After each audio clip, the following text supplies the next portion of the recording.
দর্শক, চাকরির বাজারের প্রতি পর্বে আমাদের সাথে নিয়মিত একজন অতিথি উপস্থিত থাকেন, যার মাধ্যমে চাকরি প্রার্থীরা বিভিন্ন ধরনের পরামর্শ পেয়ে থাকেন। আজ আমাদের সাথে আছেন সাহস Mustafiz, communication manager Orbis international. কথা বলবো তার সাথে।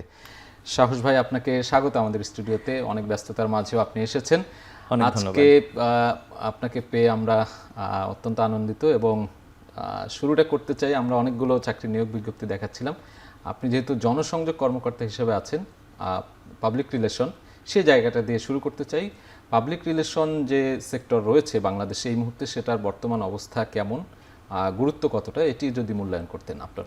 এটা একটা অনেক বড় সেক্টর। আপনি জানেন যে কমিউনিকেশন, যারা জার্নালিজম অ্যান্ড কমিউনিকেশন নামে যে ডিপার্টমেন্ট রয়েছে বিভিন্ন পাবলিক ইউনিভার্সিটি এবং অনেকগুলো প্রাইভেট ইউনিভার্সিটিতে, এই গ্র্যাজুয়েটরা সাধারণত কমিউনিকেশন ফিল্ডে আসে, যেটাকে আমরা বাংলায় জনসংযোগ কর্মকর্তা বলতে পারি।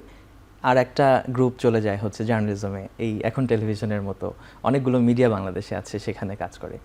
তো এই একটার সাথে কিন্তু সম্পর্কিত। তো এই পড়াশোনা যারা করে, জার্নালিজম, কমিউনিকেশন, এখানে বিজ্ঞাপন পড়ানো হয়, এখানে ফিল্ম পড়ানো হয়, এখানে নানান ধরনের থিওরিটিক্যাল বিষয় পড়ানো হয়। ফলে একটা মানুষের ব্রেইনে, যাদের আসলে মানুষের সাথে মানুষের যোগাযোগ করিয়ে দেওয়া কিংবা একটা অর্গানাইজেশনের সাথে মানুষের সম্পর্ক স্থাপন করার আগ্রহ আছে, এক ধরনের স্কিল, এটা একটা বিশেষ স্কিল, কথা বলতে পারা এবং অর্গানাইজেশন কি বলতে চায় সেটা মানুষের কাছে উপস্থাপন করার যে যোগ্যতা যাদের মধ্যে আছে, একেবারে আমি বলবো যে পুঁথিগত বিদ্যার বাইরে গিয়েও যাদের এই সহজাত এই প্রবৃত্তি আছে, তারা এই সেক্টরে আসছে এবং এটা একটা হিউজ সেক্টর। আপনি বলছিলেন যে কত বড়। বাংলাদেশে অসংখ্য ইন্টারন্যাশনাল অর্গানাইজেশন আছে, সবগুলোতেই কমিউনিকেশনস ডিপার্টমেন্ট আছে। বাংলাদেশে অসংখ্য সরকারি প্রতিষ্ঠান আছে, যেগুলোতে একটি জনসংযোগ বিভাগ রয়েছে। সবগুলো ব্যাংকে জনসংযোগ বিভাগ রয়েছে এবং মিডিয়ার কথা তো বললামই। এবং বলা হয় যে বিভিন্ন প্রতিষ্ঠানগুলো, আপনি যে অর্গানাইজেশনগুলো কথা বলবেন, তাদের মুখপাত্র বলা হয় যে একজন জনসংযোগ কর্মকর্তাকে, এবং তিনি ওই কোম্পানির হয়ে ভাবমূর্তি বাড়ানো কিংবা তাদের যে কমিউনিকেশন স্কিলগুলো রয়েছে, যোগাযোগ করানো বা গণমাধ্যমে তাদের যে আরও বেশি বেশি যে কমিউনিকেশনগুলো রয়েছে সেগুলো বাড়ানোর নিশ্চয়ই একটা বড় দায়িত্ব কিন্তু জনসংযোগ কর্মকর্তার পরে। সেই দায়িত্বগুলো কতটা চ্যালেঞ্জিং? ভীষণ চ্যালেঞ্জিং। এখানে একটা টার্ম আমরা ইউজ করি, ক্রাইসিস কমিউনিকেশন। অনেক সময় অর্গানাইজেশন আসলে কি বলতে চায় বা কি বলবে, একটা অর্গানাইজেশনে অনেক মানুষ কাজ করেন, তারা যেন এক ভাষায় কাজ করে, কথা বলেন। এবং শুধু তাই নয়, যখন অর্গানাইজেশন কোনো রেপুটেশনাল রিস্কে পড়ে, তখন কিন্তু কমিউনিকেশনই সবচাইতে বড় রোলটা প্লে করে। অর্থাৎ একটা অর্গানাইজেশনের যিনি লিড করেন, তাকেও আসলে গাইড করার দায়িত্ব কমিউনিকেশনের। আমি আমার একদম পার্সোনাল এক্সপিরিয়েন্স থেকেই বলতে পারি, যেমন আমার অর্গানাইজেশনের যেটা হেডকোয়ার্টার, সেখানে সিইও আছেন। সেই সিইওকে কিন্তু অর্গানাইজেশনের ল্যাঙ্গুয়েজ নিয়ে গাইড করেন আসলে আমাদের যিনি কমিউনিকেশনসের হেড। অর্থাৎ এই রোলটা অনেক ব্যাপক। একটা অর্গানাইজেশনের ভাবমূর্তি কিভাবে অক্ষুণ্ণ রাখা যাবে, সেই ব্যাপারে কমিউনিকেশনসের যে টিম, সেই টিমটা সবসময় অ্যাওয়ার্ড থাকে। এই সেক্টরে এখন গতি কেমন দেখছেন? আমরা 90 দশকে যদি ধরি বা পরবর্তীতে 2000-এর পর, এই যে জনসংযোগ কর্মকর্তার যে একটা পদ রয়েছে বা একটা চাকরি বা জব রয়েছে, সেটি দিন দিন কিন্তু বাড়ছে আমরা দেখছি। এবং ভবিষ্যৎটা কেমন? এটা ভীষণ রকমের গ্রোয়িং। কারণ আপনার যখন থেকে ডিজিটাল মিডিয়া আসলো, তখন থেকে কিছু কাজ, কিছু স্কিল পরিবর্তন হলো। আগে জনসংযোগ কর্মকর্তাদের মূলত কাজ ছিল লেখালেখি করা, প্রেস রিলিজ লেখা, মিডিয়ার সাথে একটা সংযোগ স্থাপন করা। কিন্তু এখন আসলে প্রত্যেকটা অর্গানাইজেশন নিজেই মিডিয়া, নিজেই তাদের সোশ্যাল মিডিয়া আছে, ওয়েবসাইট আছে। এখন বিভিন্ন অর্গানাইজেশন তারা রিলস বানানোর চেষ্টা করছে। তো এই জায়গাগুলো এত ব্যাপক হয়ে যাচ্ছে যে এখন আপনাকে কথা বলতে গেলে আপনার একজন কমিউনিকেশন এক্সপার্ট লাগবেই, না হলে আপনি ভুল বলার সম্ভাবনা অনেক বেশি থাকবে। ফলে অর্গানাইজেশনগুলো একদম স্কিলড এবং বিশেষ করে যারা যুগের সাথে তাল মিলিয়ে স্কিলড, এরকম স্কিলড কমিউনিকেশন প্রফেশনালকে তারা সবসময় হায়ার করার জন্য খুঁজছে। কিছুদিন যাবত আমরা দেখছি যে বিশেষ করে আমি যে সেক্টরে আছি, আমি যদি বলি ডেভেলপমেন্ট সেক্টর, এখানে আমরা একটু মনে হচ্ছে একটু অস্থিরতা, একটু বিশেষ করে দু একটা ডোনার অর্গানাইজেশন তাদের ফান্ড বাতিল করার কারণে। কিন্তু এটাই শেষ কথা না। আমরা দেখছি যে আবার এটা রিভাইভ করছে। বাংলাদেশে আপনি যদি দেখেন, ঐতিহাসিকভাবেই ডেভেলপমেন্ট যে সেক্টরটা, এর অবদান কিন্তু অনস্বীকার্য। এবং এখানে কমিউনিকেশন, আপনি মিনা কার্টুনের কথা জানেন, আপনি মানুষের যে অভ্যাস রয়েছে, বদ অভ্যাস রয়েছে, সেগুলোকে কিন্তু সঠিক পথ দেখানোর ক্ষেত্রে কমিউনিকেশনের একটা ভূমিকা রয়েছে। সেই জায়গাগুলো কিন্তু এখনও আছে, এখনও বাড়ছে। আর কিছু জায়গা তো স্ট্যাটিক, এটা থাকবেই। আপনি একটা অর্গানাইজেশন, একটা সরকারি প্রতিষ্ঠান, এর একটা জনসংযোগ বিভাগ থাকবেই, সেখানে চাকরি থাকবেই, সেগুলো স্ট্যাটিক, সেগুলো আছে, বরং এটার প্রসার আরও হচ্ছে।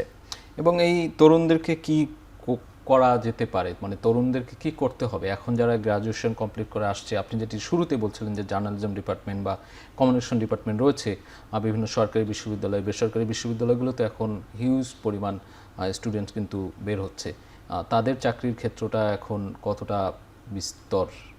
প্রথম কথা হচ্ছে যে কমিউনিকেশন সেক্টরটা এমন যে এটা বেসিকটা যদি আমি একাডেমিক গ্রাউন্ডে ধরি, ম্যাস কমিউনিকেশন অ্যান্ড জার্নালিজম, কিন্তু এটার মধ্যে সীমাবদ্ধ না। আমরা আমাদের সেক্টরের অনেক সিনিয়রকে দেখেছি যারা অন্যান্য ডিপার্টমেন্টে পড়াশোনা করেও এই সেক্টরে ভালো করছেন।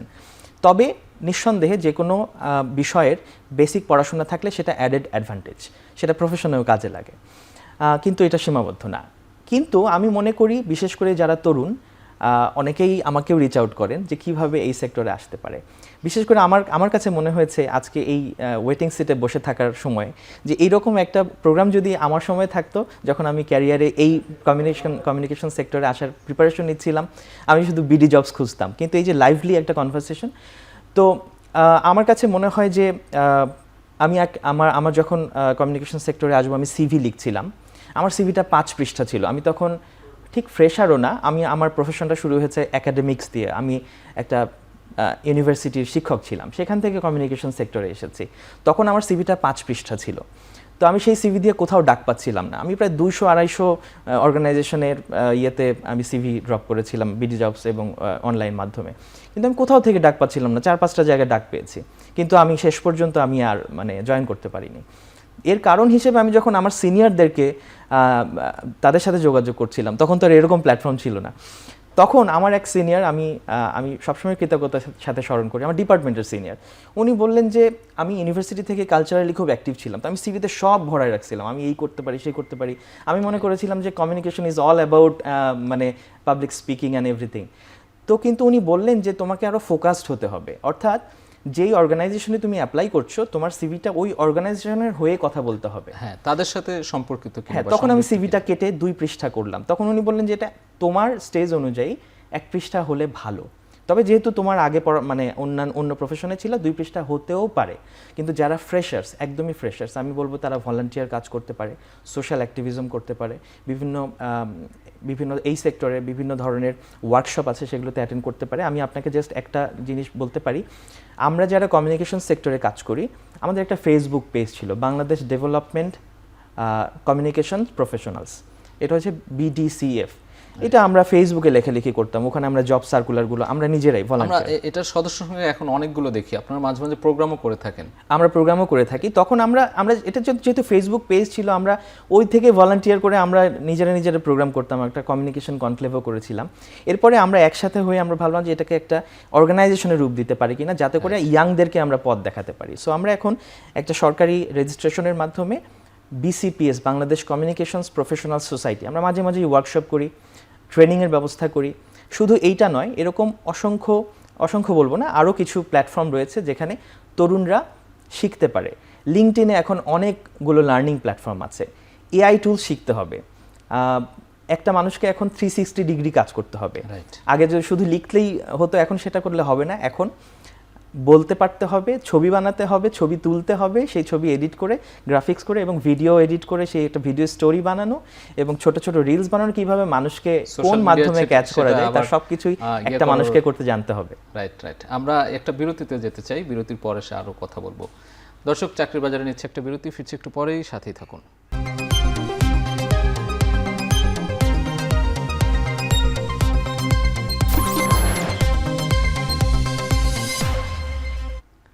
ফিরে এলাম বিরতির পর, আপনারা দেখছেন চাকরির বাজার। দর্শক, আমাদের সাথে আছেন সাহস Mustafiz, communication manager, Orbis international. কথা বলছিলাম বিরতির আগে তার সাথে, এবার আরেকটু কথা বলতে চাই।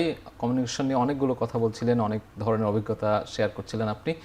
এই পর্যায়ে একটু জানতে চাই যে কমিউনিকেশনের যারা স্টুডেন্ট এবং স্টুডেন্ট না, তাদের জন্য আসলে আরও কী কী গুণাবলী বা কী কী যোগ্যতা দক্ষতা বাড়ানো প্রয়োজন এই সেক্টরে, মানে জব পেতে গেলে? প্রথম কথা হচ্ছে যে চাকরিতে ঢুকতে গেলে সবাই অভিজ্ঞতা খোঁজে, কিন্তু প্রত্যেকেই কোথাও না কোথাও শুরু করে। তো সেই শুরু করার জায়গাটা আমি মনে করি যে বিভিন্ন প্ল্যাটফর্মে তাকে খুঁজতে হবে যে কিভাবে ছোট ছোট পার্ট টাইম কাজ করা যায়, কিভাবে একটু লেখালেখি করা যায়, কোনো একটা পার্টিকুলার বিষয়। আমি যদি মনে করি যে আমি ক্লাইমেট নিয়ে কাজ করব, তাহলে আমি ক্লাইমেট নিয়ে লেখালেখি করি, বিভিন্ন নিউজ পোর্টাল আছে সেগুলোতে একটু লেখার চেষ্টা করি, রিসার্চ অ্যাসোসিয়েট হিসেবে কাজ করতে পারি। কিন্তু মাথায় রাখতে হবে আমি আসলে কোন কোন দিকে যাচ্ছি। যেমন হেলথ কমিউনিকেশন একটা বিষয়, আবার এরকম এডুকেশন একটা বিষয়। সো শুরুতেই যদি আমি বুঝতে পারি আমার স্ট্রেংথটা কোথায়, মানে শুধু কমিউনিকেশন না, এটাকে যদি আরেকটু ছোট করে চিন্তা করতে পারি, তাহলে কাজ পেতে সহজ হয়। যেমন আমি এর আগে মাইগ্রেশন নিয়েও কাজ করেছি। সো এরকম ছোট ছোট অনেক বিষয় আছে যেগুলোতে আসলে এক্সপার্ট লোকের সংখ্যা কম। যেমন আমি ফ্যাক্ট চেক নিয়ে কাজ করেছি একটা সময়। ফ্যাক্ট চেকে বাংলাদেশে খুব বেশি মানুষ কিন্তু নাই যারা স্কিল, যারা শেখাতে পারে। ফলে আমি যখন ওই জায়গাতে একটু এক্সপ্লোর করেছি, আমি দেখেছি যে এটার অনেক চাহিদা। আমি পরে ট্রেনার হিসেবেও কাজ করেছি।